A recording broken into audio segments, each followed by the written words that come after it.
بسم اللہ الرحمن الرحیم۔ گزشتہ دنوں میرے ایک وائس نوٹ آیا تھا امام مبین کے بارے میں۔ یہ سورہ یاسین کی جو آیت ہے جس میں اللہ تبارک و تعالیٰ نے فرمایا ہے کہ ہم نے کل شے کا علم احصا کر دیا ہے، اکٹھا کر دیا ہے، جمع کر دیا ہے امام مبین میں۔ اس کے اوپر میں نے تفصیلاً یہ بیان کیا تھا کہ یہاں پر امام مبین سے مراد امام علی علیہ السلام ہے، اور میں نے ساتھ یہ بھی کہا تھا کہ قرآن مجید میں جہاں کہیں پر بھی امام کا لفظ آتا ہے اس سے مراد کوئی شخصیت ہوتی ہے، کوئی ذات ہوتی ہے، کوئی فرد ہوا کرتا ہے۔ لیکن سورہ یاسین میں علماء اہل سنت نے ایک عجیب و غریب سا ترجمہ کر رکھا ہے۔ امام مبین کا ترجمہ انہوں نے عجیب و غریب سے کیا ہے، اور وہ اس کو جس کو پڑھ کر آدمی کو بس ہنسی آ سکتی ہے، اور وہ کہتے ہیں کہ جی امام مبین سے مراد کتاب مبین، کتاب ہے، اس سے مراد امام سے مراد یہاں پر کتاب ہے۔ حالانکہ میں نے اور بھی متعدد آیات پیش کی قرآن مجید کی کہ دیکھیں فلانے فلانے فلانے فلانے فلانے مقام پر امام سے مراد فرد ہے۔ اور تو اس کے اوپر ایک صاحب نے، ایک برادر نے ہمیں جو ہے وہ سورہ ہود کی آیت نمبر 17 بھجوائی ہے، سورہ ہود کی آیت نمبر 17 بھجوائی ہے، جس میں بقول ان کے، بقول مخالفین کے، بقول اہل سنت کے، کہ اللہ تعالیٰ یہ فرما رہا ہے کہ من قبل ہی کتاب موسیٰ اماما و رحمتا، کہ اس سے قبل کتاب موسیٰ امام ہے اور رحمت ہے۔ یہ ترجمہ کر کے یہ انہوں نے مجھے بھجوایا تھا۔ یہ سورہ ہود کی آیت نمبر 17 کا ایک حصہ ہے، درمیانی حصہ ہے۔ موصوف نے آیت کا جو پہلا والا حصہ ہے اس کو بھی مینشن نہیں کیا، اور آیت کا جو آخری حصہ ہے اس کا بھی ذکر نہیں کیا۔ درمیان سے ایک حصہ لیا اور وہ لے کر مجھے پوسٹ کیا اور کہا کہ جی دیکھیں آپ تو کہہ رہے تھے کہ امام سے مراد فرد ہوتا ہے، شخصیت ہوتی ہے، یہاں پہ کتاب موسیٰ کو امام اور رحمت کہا جا رہا ہے۔ تو میں اس کی خدمت میں یہ عرض کرنا چاہتا ہوں کہ علمی خیانت، اور وہ بھی قرآن مجید کے حوالے سے، کرنا کسی صورت مناسب نہیں ہے۔ بہتر ہوتا کہ آپ پوری قرآن مجید کی آیت پوسٹ کرتے، اس کا ترجمہ بیان کرتے اور اس کی تفسیر بیان کرتے، تو پھر آپ کو بات سمجھ آ جاتی کہ کیا ہے۔ آپ نے تو ایسا نہیں کیا، لیکن میں ایسا کرتا ہوں۔ میں اپنے قارئین کی نظر میں قرآن مجید کی سورہ ہود کی آیت نمبر 17 پوری کی پوری پوسٹ کر رہا ہوں، اس کا ترجمہ اور تفسیر ابھی آپ کی خدمت میں پیش کر دیتا ہوں۔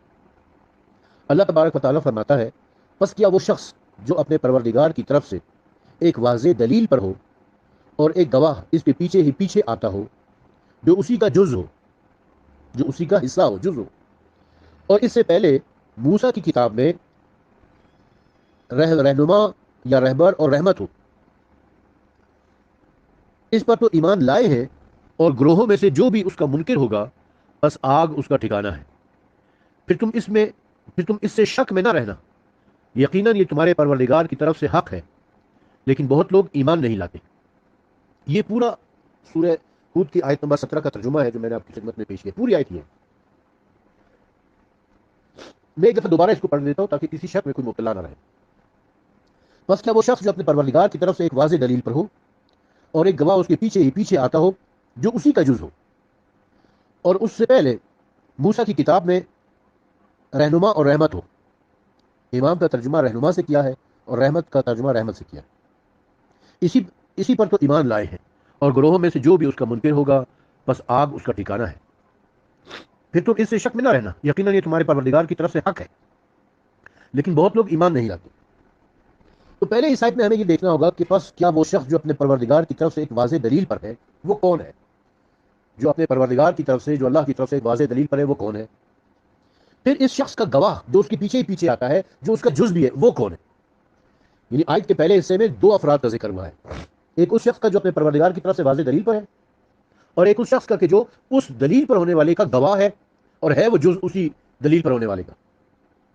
پھر اس کے بعد یہ ذکر کیا کہ من قبل ہی کتاب موسیٰ و امام الرحمت، اور اس سے قبل کتاب موسیٰ میں امام بھی ہے اور رحمت بھی ہے۔ یہ دوسرا حصہ تھا۔ پھر تیسرے حصے میں اللہ تعالیٰ فرما رہا ہے کہ پھر تم اس میں شک میں نہ رہنا، یقیناً یہ پروردگار کی طرف سے حق ہے، لیکن بہت لوگ ایمان نہیں لاتے۔ اب پہلے ہم یہ دیکھتے ہیں کہ یہ شخص جو کہ واضح دلیل پر ہے یہ کون ہے، اور وہ جو اس کے پیچھے پیچھے اور اس کا شاہد ہے، اس کا گواہ ہے، وہ کون ہے جو اس کا جز بھی ہے۔ تفسیر صافی میں بحوالہ کافی امام موسیٰ کاظم علیہ السلام اور امام علی رضا علیہ السلام سے منقول ہے کہ امیر المومنین حضرت صلی اللہ علیہ وسلم کی رسالت پر شاہد ہے، اور رسول اپنے پروردگار کی طرف سے دلیل پر ہے۔ یعنی جو شخص اپنے پروردگار کی طرف سے دلیل پر ہے وہ رسول اکرم صلی اللہ علیہ وسلم ہے، اور جو شخص گواہ ہے وہ علی علیہ السلام ہے۔ تفسیر مجموع البیان میں امام محمد باقر علیہ السلام اور امام علی رضا سے منقول ہے کہ اس آیت میں شاہد منہ سے مراد علی بن ابی طالب ہے، جنہوں نے نبی کریم صلی اللہ علیہ وسلم کے حق میں گواہی دی. اور لفظ منہ کا یہ مطلب ہے کہ وہ اور جناب رسول خدا صلی اللہ علیہ وسلم ایک ہی نور سے ہیں. اور تفسیر عیاشی میں بھی امام محمد باقر علیہ السلام سے منقول ہے کہ جو اپنے رب کی طرف سے دلیل پر ہیں وہ جناب رسول خدا صلی اللہ علیہ وسلم ہیں، اور ان کے بعد انہی سے ہیں، اور ان کا شاہد ہے وہ اول جناب امیر المومنین علیہ السلام ہیں. پھر یہ کہ بعد دیگر اوصیاء اور خود جناب امیر المومنین سے منقول ہے کہ قریش میں سے کوئی شخص بھی ایسا نہیں جس کے بارے میں اللہ تعالیٰ نے اپنی کتاب میں ایک یا دو آیتیں نازل نہ کی ہوں. حاضرین میں سے ایک شخص نے عرض کیا امیر المومنین آپ کے بارے میں کون سی آیت نازل ہوئی ہے؟ تو حضرت امیر المومنین نے ارشاد فرمایا کہ کیا تو نے سورہ ہود کی آیتیں نہیں پڑھی؟ پھر فرمایا کہ محمد مصطفیٰ صلی اللہ علیہ وسلم اپنے رب کی طرف سے دلیل پر تھے اور میں وہ شاہد ہوں. علامالی میں ہے کہ یہ فرمایا کہ میں گواہ ہوں اور میں اس رسول سے ہوں. اور بصائر الدرجات میں ہے کہ اس رسول کا گواہ یعنی دلیل کے بارے میں ہوں، اور اس رسول کے ساتھ ساتھ ان کے پیچھے پیچھے چلاتے ہیں. یعنی آیت کے پہلے حصے میں جن دو اشخاص کا ذکر ہوا ہے کہ ایک وہ جو واضح دلیل پر ہے وہ رسول اکرم صلی اللہ علیہ وسلم ہے، اور ایک وہ جو اس واضح دلیل پر ہونے والے کا گواہ ہے، شاہد ہے، وہ علی علیہ السلام ہے. منہم سے مراد یہ کہ وہ دونوں ایک ہی نور سے. اب ہم درمیان کے حصے کو چھوٹے ہیں اور آخری حصے کی طرف آتے ہیں. آخری حصے میں کیا فرما رہا ہے اللہ تعالیٰ؟ اسی پر تو ایمان لائے ہیں، اور گروہوں میں سے جو بھی اس کا منکر ہوگا بس آگ اس کا ٹھکانہ ہے.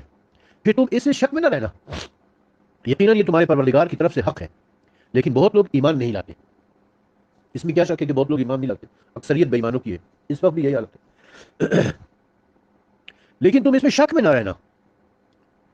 تفسیر صافی میں بحوالہ تفسیر عیاشی امام جعفر صادق علیہ السلام سے منقول ہے کہ یہاں من ہو سے مراد من ولایت علی ابن ابی طالب ہے کہ تم علی کی ولایت کی طرف سے شک نہ کرنا. اور اکثر لوگ ایمان نہیں لاتے. یہ بات آپ حاضر دنیا میں بھی دیکھ لیں کہ اکثریت ان لوگوں کی ہے جو علی کی ولایت پر ایمان نہیں لے کر آتے. تو اس سے یہ پہلی آیت کے پہلے حصے اور دوسرے حصے سے ہمیں پتہ چلتا ہے کہ پہلے حصے میں بھی رسول اکرم صلی اللہ علیہ وسلم اور علی علیہ السلام کا ذکر ہے، اور دوسرے حصے میں بھی علی علیہ السلام اور رسول اکرم صلی اللہ علیہ وسلم کا ذکر ہے. اور ایک حقیقت بھی بیان کر دی گئی ہے کہ اکثر لوگ ان پر ایمان نہیں لے کر آتے، خصوصاً ولایت علی پر ایمان نہیں لے کر آتے. اب اسی کانٹیکس میں دیکھیں، آیت کو آپ پورا پڑھیں اور آیت کا کانٹیکس دیکھیں کہ قرآن میں اللہ تعالیٰ یہ بتا رہا ہے کہ جو شخص واضح دلیل پر ہے وہ جناب محمد مصطفیٰ صلی اللہ علیہ وسلم ہے، اور جو ان کا گواہ ہے وہ علی ابن ابی طالب علیہ السلام ہے. اس سے قبل موسیٰ کی کتاب توریت میں، موسیٰ علیہ السلام کی کتاب توریت ہی ہے نا جی، اس سے قبل موسیٰ کی کتاب توریت میں امام بھی ہے اور رحمت بھی ہے. لفظ امام کو فی الحال چھوڑ دیں، لفظ رحمت کی طرف آ جائیں. رحمت کون ہے؟ سورہ انبیاء میں آ جائیں. سورہ انبیاء میں اللہ تعالیٰ کیا فرما رہا ہے؟ وما ارسلناک الا رحمۃ للعالمین، اور ہم نے نہیں بھیجا آپ کو مگر عالمین کے لیے رحمت بنا کر. تو جب رسول اکرم صلی اللہ علیہ وسلم عالمین کے لیے رحمت ہے تو گویا توریت میں بھی رحمت آپ ہی ہے، انجیل میں بھی رحمت آپ ہی ہے، قرآن مجید میں بھی رحمت آپ ہی ہے. اور جہاں کہیں پر بھی لفظ رحمت آ رہا ہے اس سے مراد رسول اکرم صلی اللہ علیہ وآلہ وسلم ہے. کوئی مانے نہ مانے، لیکن قرآن اس بات کی تصدیق کر رہا ہے کہ عالمین کے لیے رحمت رسول اکرم ہے صلی اللہ علیہ وآلہ وسلم. تو جب عالمین کے لیے رحمت رسول اللہ ہے تو عالمین میں تورات بھی ہے، عالمین میں زبور بھی ہے، عالمین میں انجیل بھی ہے، عالمین میں قرآن بھی ہے، اور عالمین میں جہاں جہاں بھی رحمت ہے اس سے مراد رسول اکرم صلی اللہ علیہ وآلہ وسلم. تو جب توریت میں رحمت سے مراد رسول اکرم صلی اللہ علیہ وسلم ہے تو امام سے مراد کون ہوگا؟ اگر بغض کی اینک اتار کے دل سے سوچا جائے، سمجھا جائے، عقل اور دل سے اس بات کو سمجھنے کی کوشش کی جائے تو یہ بات خود بخود واضح ہو جاتی ہے کہ اللہ تعالیٰ یہ بتا رہا ہے کہ اس سے قبل ہم نے موسیٰ کی کتاب توریت میں امام کو بھی بیان کیا ہے، رحمت کا بھی بیان کیا ہے. امام سے مراد امام علی علیہ السلام ہے، رحمت سے مراد رحمت للعالمین صلی اللہ علیہ وآلہ وسلم ہے. قرآن کی آیت کو پورے کانٹیکسٹ میں دیکھیں، پوری آیت کو دیکھیں اور اس کے آگے اور پیچھے کو دیکھیں، بات سمجھ آئے گی. اگر درمیان کے ایک ٹکڑے کو لے کر سمجھنے کی کوشش کریں گے تو کبھی بھی سمجھ نہیں آئے گا. یہ اسی طریقے سے ہوگا کہ جیسے قرآن مجید میں ہے لا تقربوا الصلاۃ، خبردار نماز کے قریب مت جانا. قرآن میں لکھا ہوا ہے نماز کے قریب نہیں جانا، کیونکہ آیت کا ایک حصہ لیا ہے. پوری آیت پڑھتے تو سمجھ آ جاتی کہ لا تقربوا الصلاۃ وانتم سکریٰ، خبردار نماز کے قریب مت جانا جب تم نشے کی حالت میں ہو. تو قرآن کی پوری آیت کو لیا کرو میرے بھائی، سمجھنے کی کوشش کیا کرو انصاف سے، عدل سے. فرقہ واریت کی اینک اتار کے، بغض اور عناد اور کینے اور حسد کی اینک اتار کے جب آپ پوری آیت کو پڑھو گے، اس کی تفسیر دیکھو گے تو سمجھ آ جائے گی. اچھا میں یہ بھی بتا دوں کہ یہ جو تفسیر میں نے بیان کی ہے یہ صرف شیعہ تفسیر نہیں ہے، بلکہ سنیوں کی جو مستند ترین تفسیر ہے جسے دیوبندی اور بریلوی دونوں مانتے ہیں، یعنی تفسیر دور منصور جو علامہ جلال الدین ابوبکر سیوطی کی لکھی ہوئی ہے. اس کا بھی میں پیج بنا کر، پیج کی پکچر بنا کر آپ کو سینڈ کر رہا ہوں. اس میں بھی یہی لکھا ہوا ہے کہ امام ابن ابی حاتم ابن مردویہ اور ابو نعیم نے المعروفہ میں بیان کیا ہے کہ حضرت علی ابن ابی طالب نے فرمایا قریش میں کوئی آدمی بھی ایسا بھی نہیں ہے مگر اس کے بارے میں قرآن کریم کی ایک طائفہ چند آیات نازل ہوں۔ تو ایک آدمی نے پوچھا کہ آپ کے بارے میں کیا نازل ہوا ہے؟ فرمایا کیا تم نے سورہ ہود نہیں پڑھی؟ پھر آپ نے اسی آیت کی تلاوت کی اور فرمایا بس رسول اللہ اپنے رب کی طرف سے روشن دلیل پر ہیں اور میں ان کی جانب سے سچا گواہ ہوں۔ امام ابن مردویہ نے اور ابن عساکر نے حضرت علی علیہ السلام سے اس آیت کے بارے میں یہ بیان کیا ہے کہ رسول اللہ نے اپنے رب کی جانب سے روشن دلیل پر ہیں اور میں ان کی جانب سے شاہد ہوں، یعنی گواہ ہوں۔ تیسری روایت میں بھی امام ابن مردویہ نے ایک دوسری سند کے ساتھ حضرت علی سے یہ قول بیان کیا ہے کہ رسول اللہ نے فرمایا کہ اس آیت میں جو واضح دلیل پر ہے وہ میں ہوں اور جو میرا گواہ ہے وہ علی ابن ابی طالب ہے۔ تو اب صرف شیعہ تفسیر میں نہیں بلکہ اہل سنت کی تفسیر سے بھی پتہ چل گیا کہ آیت کے پہلے حصے سے مراد رسول اکرم اور علی علیہ السلام ہے، تیسرے حصے سے مراد رسول اکرم اور علی علیہ السلام ہے۔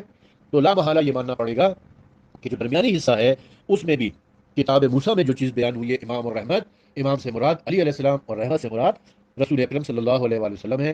وآخر دعوانا ان الحمد للہ رب العالمین۔